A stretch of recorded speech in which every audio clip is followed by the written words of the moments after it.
Pur produit de notre formation régionale, Borisio est un exemple. Au Pôle Espoir de Mont-de-Marsan, la Ligue met tout en œuvre pour faire éclore les potentiels d'Aquitaine, dont certains intégreront le centre fédéral à l'image de Margot Bienvenue qui posera ses valises à l'INSEP en septembre prochain. Visite guidée dans les Landes donc, où le basket et les études vont de pair.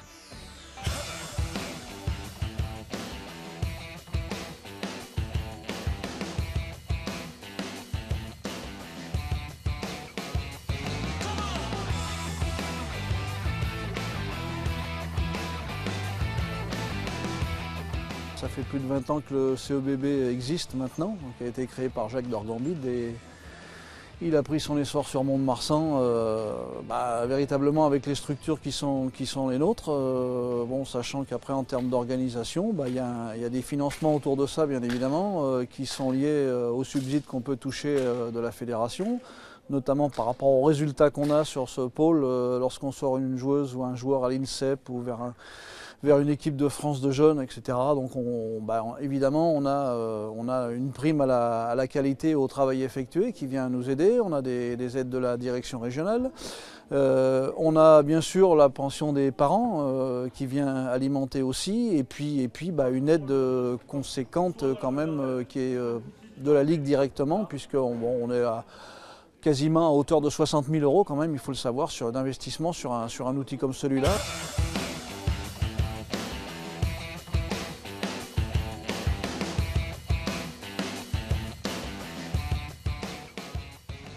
L'organisation du pôle de manière hebdomadaire, donc au niveau des entraînements, ils ont l'entraînement quotidien tous les jours, le lundi, le mardi, le mercredi et le jeudi. Donc, il y a forcément un aménagement scolaire pour permettre ces entraînements. Donc le lundi c'est de 16h30 à 18h30.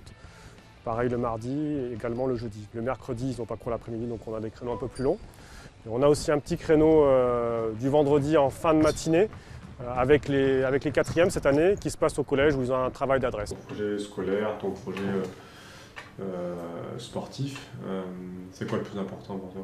Oui, je voudrais faire prof de PS dans un collège, travailler dans le sport.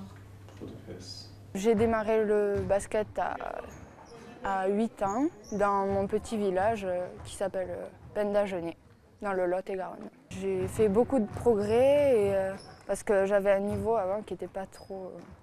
Voilà, mais maintenant j'ai réussi à acquérir plein de choses. J'ai fait la sélection Aquitaine et ensuite j'ai fait une sélection de la zone sud-ouest, puis ensuite le camp national et les tests à l'INSEP et puis ensuite l'INSEP.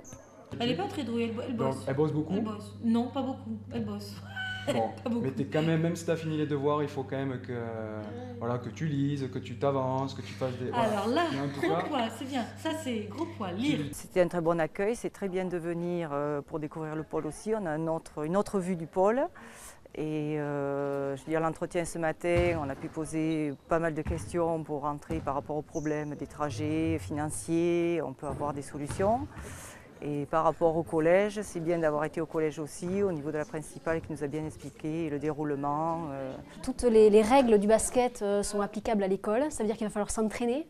Ça signifie également qu'il va falloir parfois se bagarrer, s'écouter, travailler régulièrement. Et en fait, toutes les règles de vie qui sont utilisées sur un terrain de basket sont applicables à l'école. Les enfants s'adaptent très très vite, ils comprennent vite les règles et les basketteurs ont effectivement cette capacité organisationnelle qui leur permet de concilier les deux.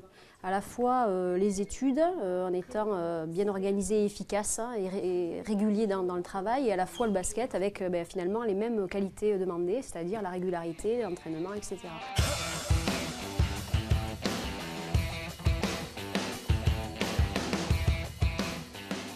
Moi, je suis chargée du suivi scolaire, du lien qu'on peut faire entre le collège, le pôle espoir et aussi l'internat, puisque nos jeunes du pôle espoir sont logés dans un internat, dans un lycée. C'est important pour les enfants, mais c'est surtout aussi important pour les parents, parce que les parents ont quand même cette préoccupation de savoir dans quel établissement scolaire vont être placés leurs enfants.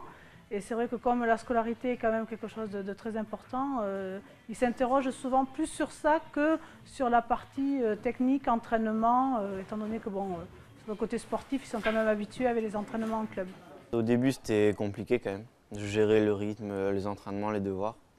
Mais après, on s'habitue et ça va. Ça m'a permis de jouer maintenant à plusieurs postes, déjà. Et de viser un centre de formation pour l'année prochaine. Oui, même au niveau de la tangente. Souvent, dans d'autres sports, les études sont mises de côté, alors que la Fédération française de basket insiste bien pour que ça soit le double projet. Et surtout, on sait à quoi une carrière est due. C'est vraiment très peu de chances d'y arriver aussi. Et puis, après l'après-carrière, c'est important d'avoir un bagage scolaire important pour éventuellement faire ensuite un autre métier. Il y a 2 ans, Charlie Pontance, en garçon, est rentré à l'INSEP. L'année dernière, il y avait Lucas Dussoulier et Corentin Carne qui sont rentrés à l'INSEP. Cette année, après Valériane Ayayi qui était rentrée sur la génération 94, Margot Bienvenue qui rentre aussi à l'INSEP chez les filles.